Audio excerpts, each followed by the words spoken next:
Hi everyone. Okay, so the first question is actually from the audience to Kira Gatru.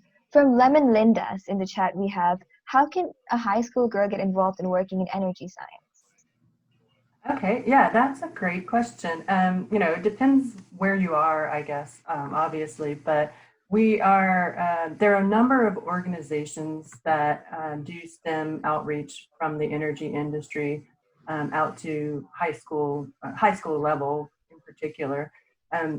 My own journey, I didn't know about geology or earth science when I was in high school, and I wish that I would have learned about it back then. It just wasn't really, maybe it was taught a little bit in part of your science classes in high school, but I didn't discover it until I got to university level. And so I would encourage anyone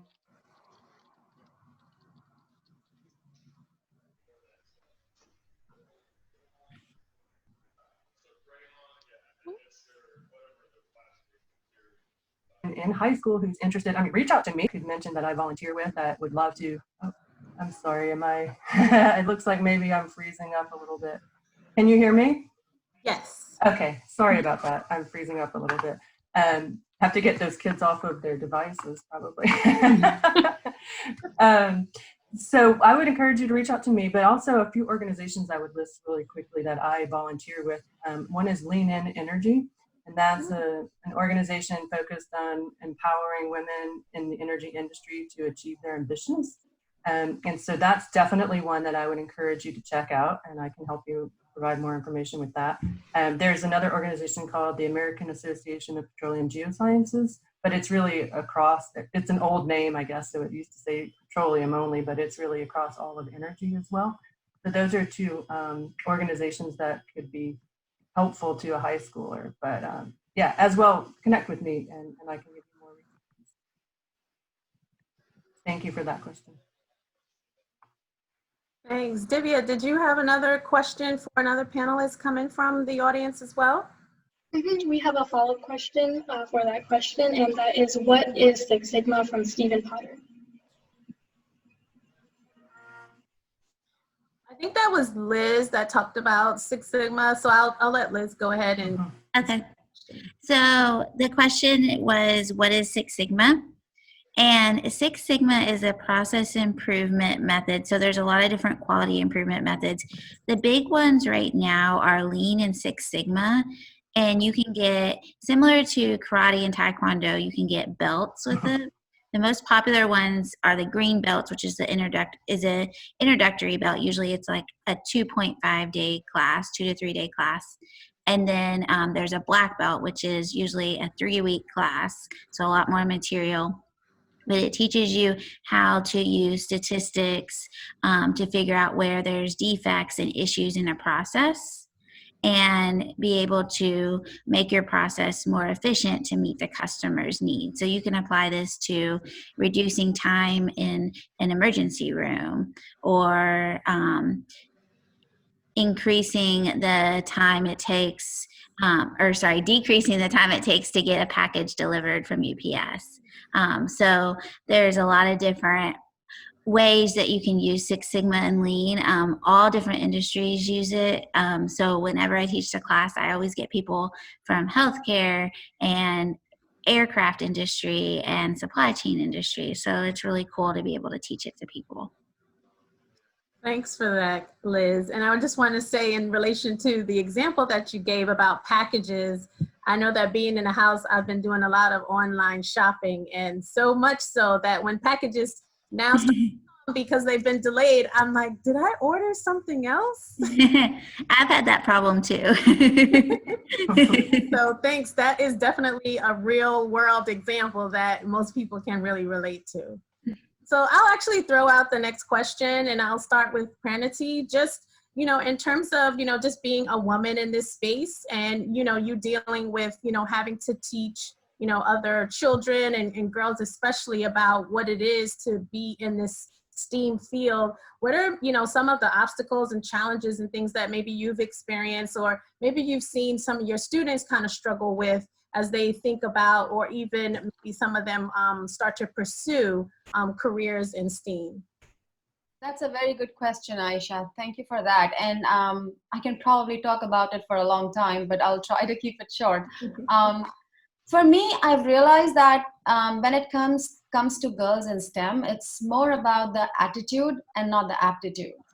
So the whole reason I started this was because I saw that girls in my class, they were really good in science and math. They would score really high, marks and get good grades, but the confidence was not all there. Like, they were always like less confident as compared to boys. So the attitude was not all there, and that's how it all starts eventually. And this is there's a pipeline issue.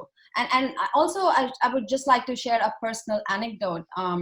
My daughter, who is now 15 years old, 2 years ago, we said, why don't you try coding? It's going to be fun. Just give it a go. So she went to her class and she came back and she said, I don't want to go back there. And I'm like, why is that? What's wrong? And she said that there are all boys in that class. There are 20 boys and 2 girls, and I'm the second one. And I don't know her. So it just feels like I don't belong there. And that just made me very sad, and that got me thinking, and I started reading up on this.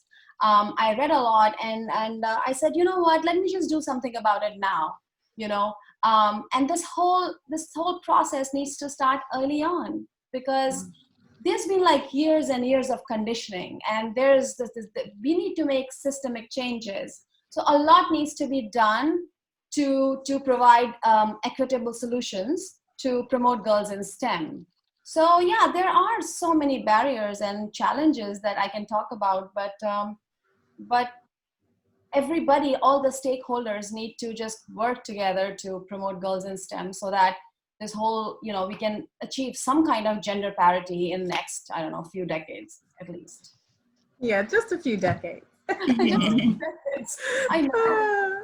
Thanks for sharing, Pranati. And I'm gonna follow up by asking Alex the same question. I know, Alex, you said you started out not really in this field when you studied.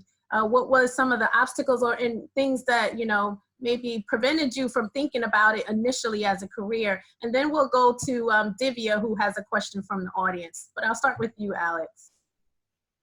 Well, very honestly, I grew up and my mother taught me a lot of stuff about humanities, and I was very good on languages, so she leveled the field to the humanities for me. And when I came across learning physics in school and chemistry and all of no one really willing to put up an effort and teach me that. So I didn't have, very honestly, very frank, I didn't have the guts to start study geography, for instance, or chemistry or physics. I didn't even think about computer science back then, because I felt like I wouldn't be able to master the math classes.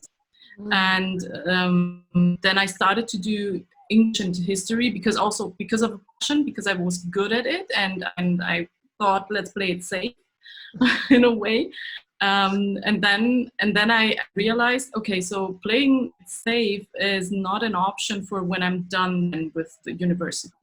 I would finish university because for us it's university, so we start at 19 and drop off then after 4 years or 3 years, depending on how much time. And then I figured out after the first semester it's not going to work for me, but I'm going to finish this thing and then we'll see what I'm going to do. And the obstacle, well, there weren't many obstacles. What it was I had to build up this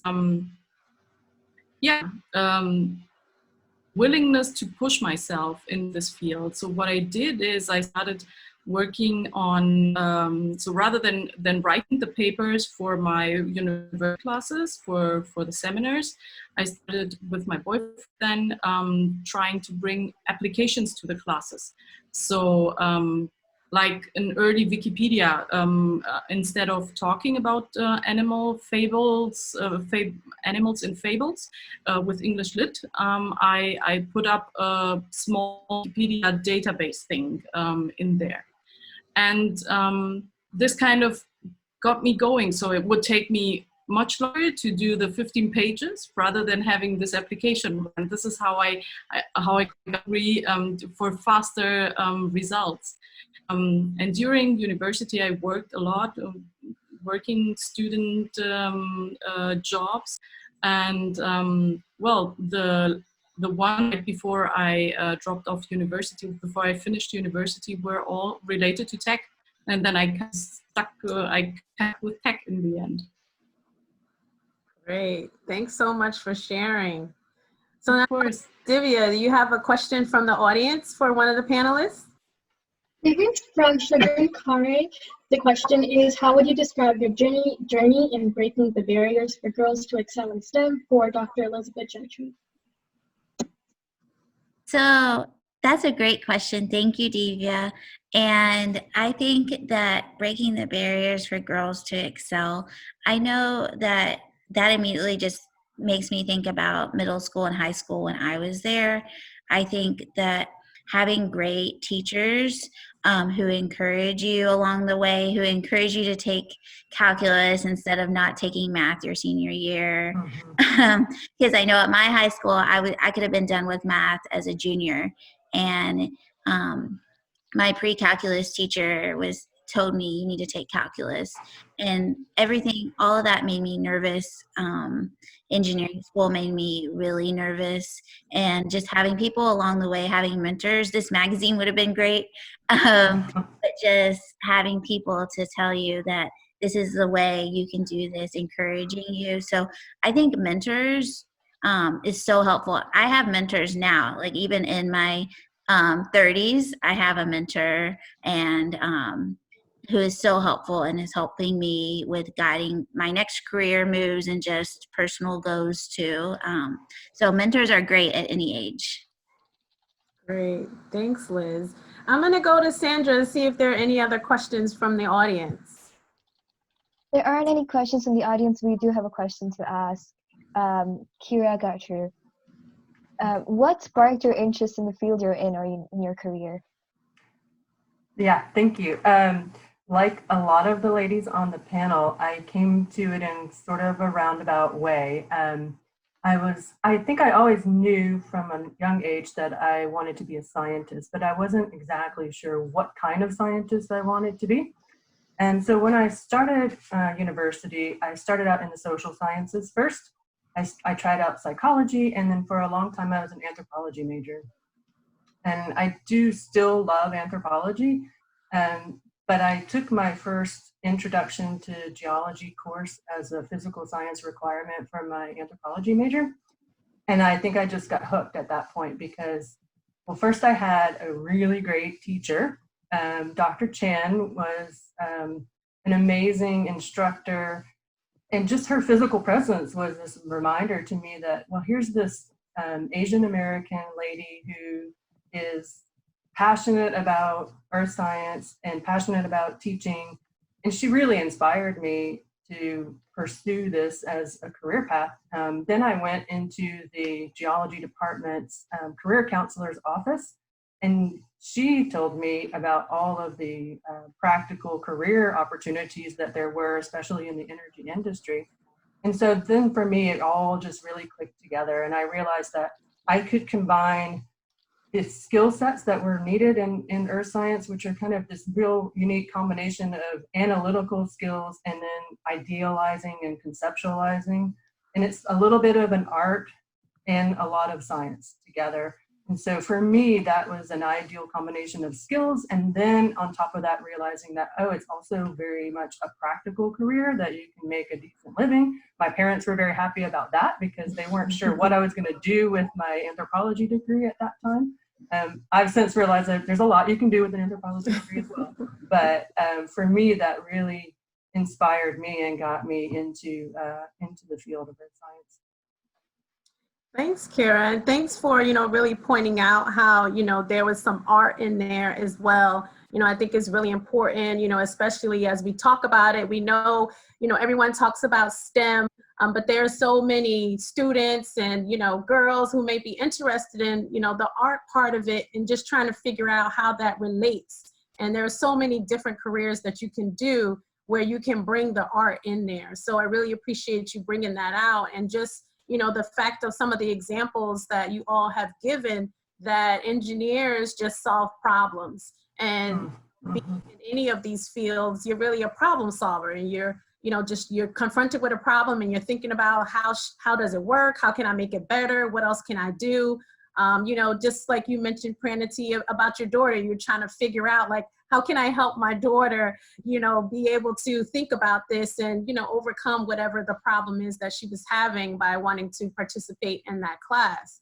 And so these are all of the things, just, you know, to have us be able to present to, you know, young women and girls, just about, you're just being a problem solver, and you're just really trying to think about how to solve the problem, and just really critically, and how to analyze it. So really appreciate all of your comments. I want to actually ask Pranati and Alex a question, and I'll start with Pranati first, just in terms of, you know, both of you actually live outside of the United States, and just trying to understand maybe, you know, what a difference is that you're seeing for girls within these fields where you live now.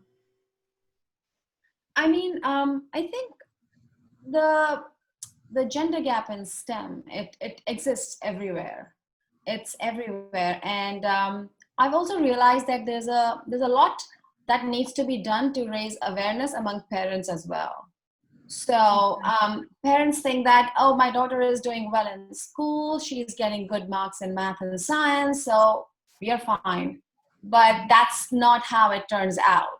So in addition to just getting good marks in school is not an indication that, you know, your daughter will end up in technology field, which is going to be so huge, which still is, and we will need a huge workforce in the future. And that's where the opportunities are. That's where, you know, you can have a brighter future. And also we need, you know, diversity in innovation, right? So so a lot of awareness that needs to be raised among parents, and it exists pretty much everywhere.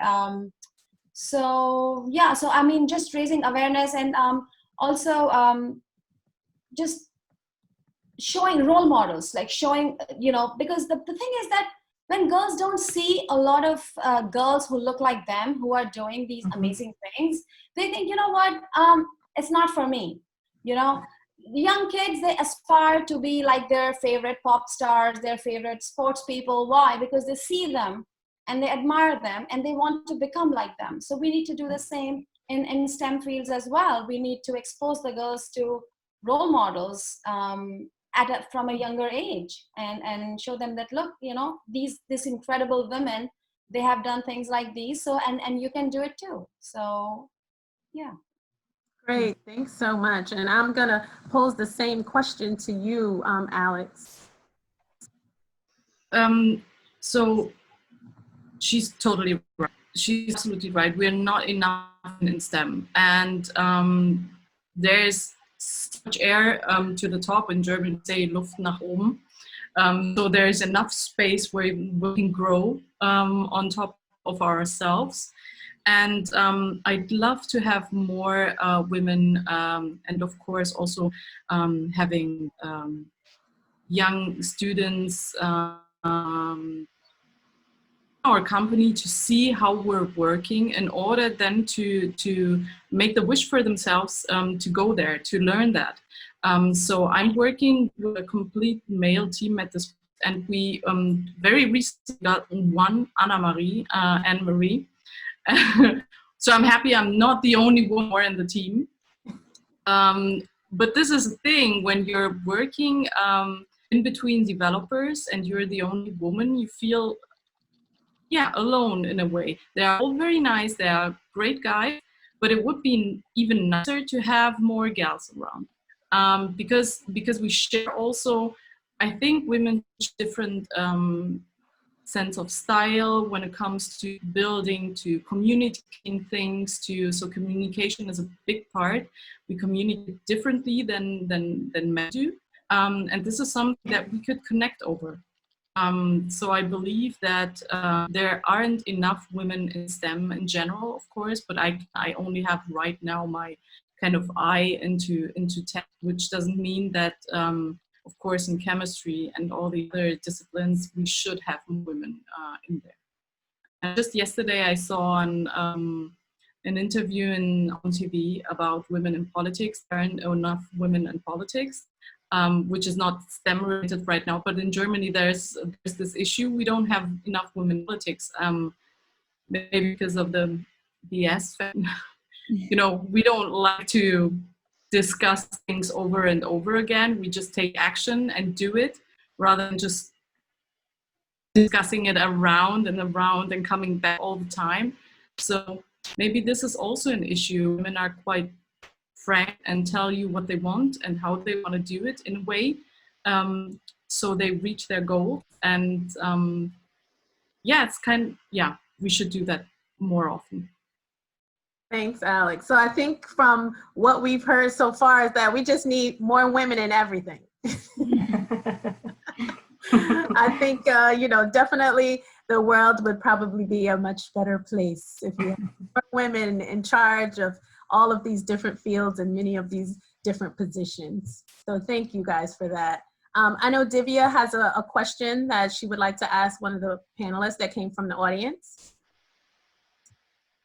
Thank you, Lem and Linda. This question is for Ms. Kira Gotru. And the question is, what are some problems currently facing the sustainable energy industry? Yeah, okay. I guess I'll address this in a general sense, and I did talk about it in my video as well. The energy industry overall is right now in a period of transition, right? So when I started out in energy, it was primarily focused on oil and gas, exploration, production, development. And now we're seeing a big shift, which is wonderful. And I'm really excited, and I'm actually really passionate about participating in the future of energy and the energy transition. A lot of people are aware, and a lot of young people especially are aware that, we want to protect the planet, we want to reduce emissions of CO2 and other harmful emissions.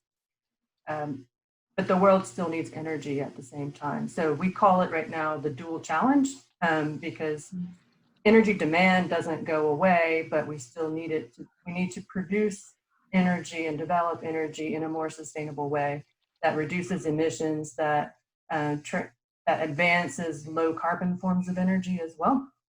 And so I'm really excited and looking, as Elizabeth was talking about, we're still mapping out the next stages of our careers as well, right? And so for me, that's the next stage of my career that, seems logical to map out as well, to how to be part of that sustainable energy transition. And there's a lot of ways to do that. There's, renewables. So there's solar and wind are the most prominent renewable energy sources. And then there's a new field that's emerging now all over the world, and it's called carbon capture, utilization, and storage. So that's an area where we can actually, instead of, I could still use my same skill sets as a geologist, and instead of figuring out how much oil and gas is in a subsurface reservoir and how much we can pull out of the ground, what you're actually doing is looking at depleted reservoirs and figuring out how much of that oil and gas you can put back in the ground and store it, rather than pulling it out of the ground, if that makes sense. So there's obvious challenges with all forms of energy, I would say. The challenge is that the energy industry as a whole has to make that transition. It has been slow. A lot of the challenges are more on the financial side and commercial side of things, and as well on the regulatory and tax side of things. And that goes for the US government, European, the Chinese are getting heavily involved as well. The Australians are getting heavily involved. So it's a global issue that needs to be solved at a country level and at a global level as well. There were some recent advances from the IRS in the US that have advanced some of the tax credits for some of these renewable and carbon capture projects. So there's more clarity, I guess, so that businesses and corporations can understand how to make those smart investment choices from the regulatory point of view. So those are some of the challenges that I think are being worked on currently. And I can talk more about that, but I'll just leave it at that. Oh no, thanks so much. That's really interesting. The just different parts that you brought up about energy, and I think people don't understand all of the different areas and roles that take place as a part of it. And just to go to show, about being a team and how many different disciplines actually all work together, in industry. So I like that, you brought in even the finance, there's a lot of different areas that all work together. So thanks so much for that, Kira. And I think Sandra has a question that has come in, and we've had some questions that we've actually gathered from Women in STEM, which is an organization for middle and high school girls, and they also sent in questions. So Sandra has a question. This is to Dr. Elizabeth Gentry. What are some of your hobbies that correlate with your job? Hobbies that correlate with my job. Well, I really like math and just getting people excited about math. So whenever I can talk to my cousins or who have middle school and high school girls, I always try to talk about why math is so much fun. I also like to run, and I told you all that earlier, but I run 2 half marathons a year at Disney World.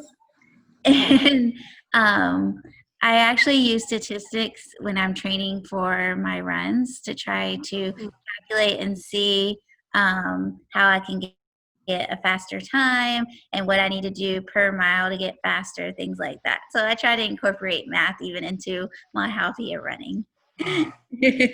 That is really cool, Liz. I mean, and it again just goes to show you how when you're taking different classes in school and you're like, I'm never going to use this, or there's always a reason for what it is that you learn. You may not know why now, but you may find out later. So I like that you brought in the running and how to really help you better your time, and how all of those different things, with you understanding how to analyze and think critically about how to improve has really helped you in your running. So that's a great example. Thank you so much for that. You're welcome. Divya, did you have a question? This is for Alexandra and Nicola, and it is, what skills have you found to be vital to your job? First, communication, because everything that I do is, or most of the things that I do is communicating to my development team, whatever the stakeholders and as a requirement.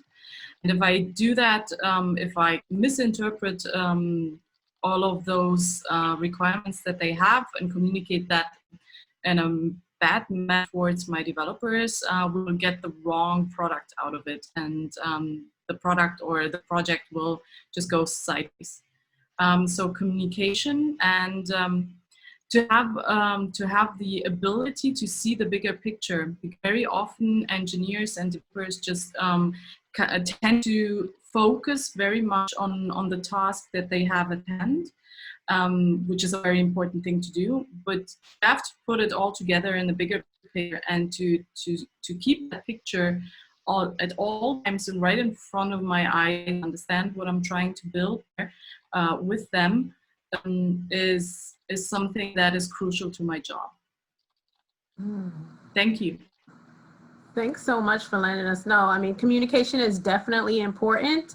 So I'm glad that you highlighted that, because I know one of the myths about even this field in engineering especially is that engineers don't know how to communicate. So you have to be able to communicate if you have a product or you're working on the design. If you can't communicate that, then no one will be able to pay attention to it and listen or want to buy your product. So definitely communication is key.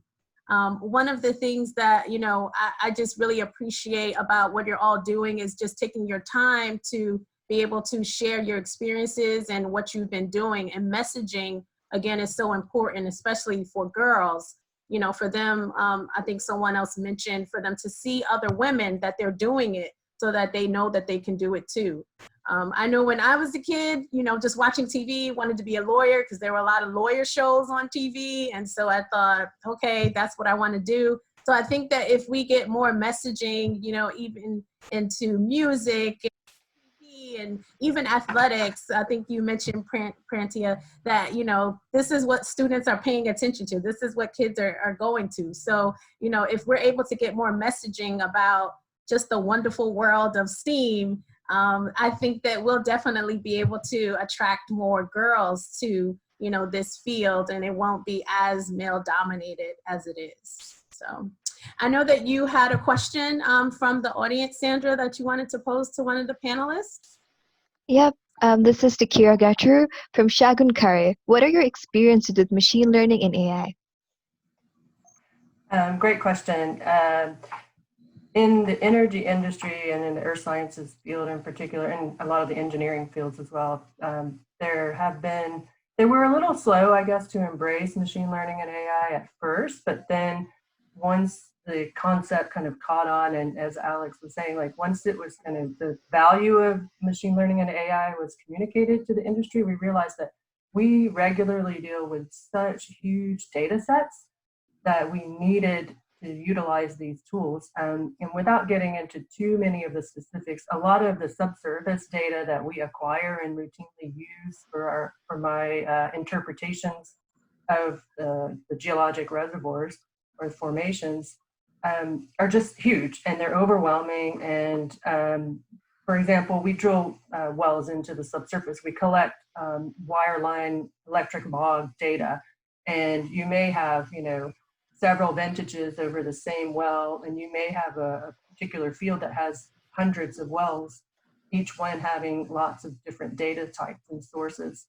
And so we utilize both machine learning and AI tools to kind of batch prepare some of those interpretations for us. We've used neural networks for quite a while to kind of cluster and group a lot of the types of interpretations that we need to do on a regular basis. So it doesn't necessarily replace my judgment as a scientist or as an interpreter, but what it does is it helps to sort of prepare the data for me. A lot of my work also involves building three-dimensional geocellular models of the subsurface of the geologic formations so that we understand both the area and the volume that we're dealing with. And so there's a lot of machine learning and AI built into that, because it also requires a lot of coding as well. You need to understand different coding languages so that you can automate some of these really complex workflows that are required. So there's really a lot of areas of my work that machine learning and AI are coming in to really help us. Great. Thanks so much for that, Kira. And I know that, you know, as students are really thinking about, you know, just different areas and what they want to do, you know, in particular, there was a question that came in just about engineering and how there are so many different disciplines. So I'm going to pose this question to you, Liz. You know, how did you really decide or think about going into industrial engineering? Well, that's a great question, because as a freshman in college, I actually had no idea which engineering I wanted to do. I changed my major a lot freshman year, which freshman year with a lot of colleges, it's becoming more and more of an exploratory year with like intro to engineering classes. And it didn't used to be like that, but it's becoming more and more like that, which I think is super helpful. So just figuring out which major you like, taking the intro to engineering class is really helpful. I chose industrial engineering because I had a love for statistics, and I knew that that major was going to be able to allow me to use statistics the most out of all the majors. And so all of the majors have math and science in them. It's just figuring out what is your passion with them. And I think being able to use the intro to engineering classes freshman year will help you a lot with that, because I didn't know beforehand. Great. Thank you so much for that. Again, there are so many different disciplines, so it is important. And like you said, Liz, if you don't know what you want to do, it's good to explore them all. And then you can figure out which one kind of appeals to you the most. And so it's interesting that you really used your love of statistics to really go into industrial engineering. So thank you for sharing. I think I want to pose a question to all of the panelists, and I'll start with Pranati first, just in terms of, what advice would you give a young girl who's, thinking about, exploring any of the careers that are within STEAM? I'd just say go for it. Just go for it, and and try it out. And the thing is, don't limit yourself. Like, don't limit yourself even before you try things out. Give it a fair shot. Have an open mind and go for it, and try out a bunch of things in STEM, and I'm sure you'll find your passion somewhere, because the field of technology is so huge, it's so challenging, and it's so rewarding that I'm sure something will click. So have an open mind and go for it. Great, thank you so much. And then I'll go to you, Kara, next. My advice would be to believe in yourself, first of all, to have that confidence in yourself and your abilities, to know that, as Pranati said, try things out, see what clicks for you, and what really suits you best, because, you really need to, it would be great, I guess, if you could have a career that is your passion and that really suits you both, on an authentic level, and that you feel like you can be yourself in and contribute, to the greater good in some way. And so I think it's really about having that confidence and that empowerment, that feeling of empowerment, that even if you're the only girl in the room, you can do that and you belong there. You deserve to be there. Great, thanks. What about you, Alex? I wish I would have had the guts to do that earlier. I just wrote today to my brother, so life's an experiment, basically. I iterate now from one decision to the other, and the most important for me, at least, is stop punishing myself, to stop punishing myself when I make a mistake, because it's not a mistake. It's a decision I took, I made, a move I took, whatever it was, and don't judge yourselves over it. Even if you go into calculus and you establish and you find out it's nothing for you, it's not a mistake. It's something that you can rule out later, and you know that you can. It's not your thing. Maybe it's something else, but don't punish yourself for that, because you're the one. You're doing it for you, for yourself, not for your parents, not for your friends. You're doing it for you, and it has to click for you. So this is something that is, for me, the most important thing. If I would have had the guts to do it from the beginning, and even with English, they told me you wouldn't be able to speak it properly. And I was like, okay, maybe I won't be able, but I'm going to try. So just go ahead and try whatever. And if you find out it's nothing for you, then it's not a mistake. Then it's exactly what you had to find out. Yeah.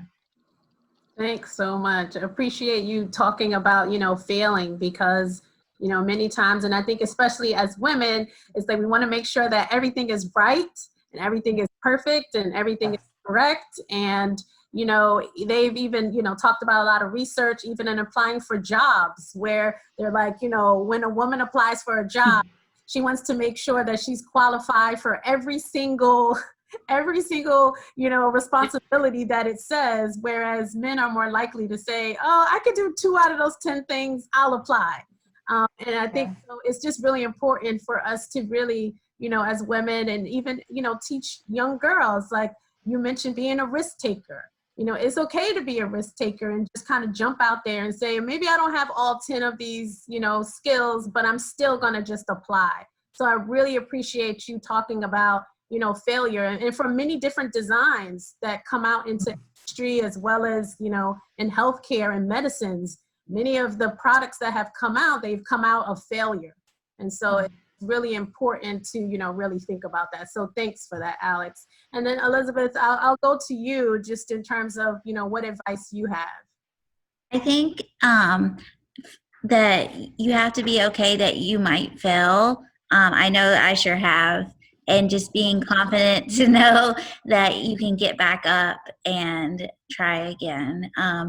Having people involved getting involved, whether that is joining the Society of Women Engineers or just meeting other girls who are in your classes with you, I thought was extremely helpful, because that way you all can study together and you all can fail together and then get back up and pass together. I thought that was really helpful for me. And plus, you'll meet lifelong friends.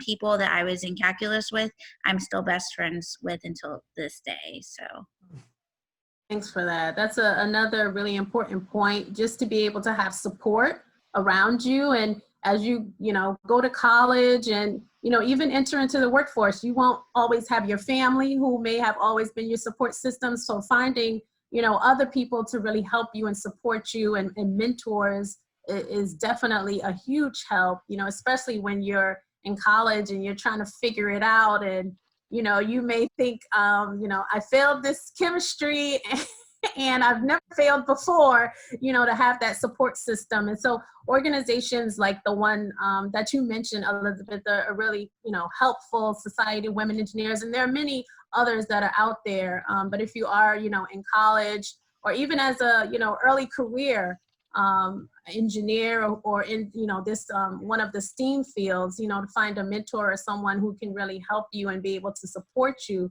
is really quick just way for you to just keep your confidence up as well, because there will be those days that you say I don't know if I should be here. So that's really important. So really appreciate that. And I just want to get one quick one word maybe from you all about maybe something that you have learned about yourself while being quarantined during COVID. We've all been, which I think is so amazing every time I think about it, how this is like all over the world, not just in the United States or not just in Europe, but it's all over the world. And, we've all had to adjust our lives completely to what has been going on. So if you could just share, maybe one word or, or one phrase that maybe you've learned about yourself while being in quarantine. And I'll start with you, Kira. I've learned that I have the capacity to step up as a leader during this time, because I've learned to seek the opportunity in this challenge to help others. And that's what I've been doing with mentoring programs and community development programs for women in energy, which I wouldn't have had the capacity for before this. So it's helped me develop my sense of leadership as I move forward. Great, thanks. What about you, Pranati? Well, I realized that I have a lot more grit than I thought I had, because when quarantine hit, as you know, that I have a business, so I would like do classes for girls, and I'm like, okay, now what? So now what do we do? So I had to like reconfigure everything and reprioritize and pivot and just keep going. So and here I am, things are going really well. So I didn't really give up. So that's what I learned. That's great. I know that has affected a lot of people, especially, people who own their own companies and businesses. So that's good. I'm glad that you were able to learn that and just motivate yourself even more to keep going. Yeah, I don't give up easy. I didn't know that. Thanks for that. What about you, Liz? I would say structure. I think COVID has taught me how much I value just structuring of my day.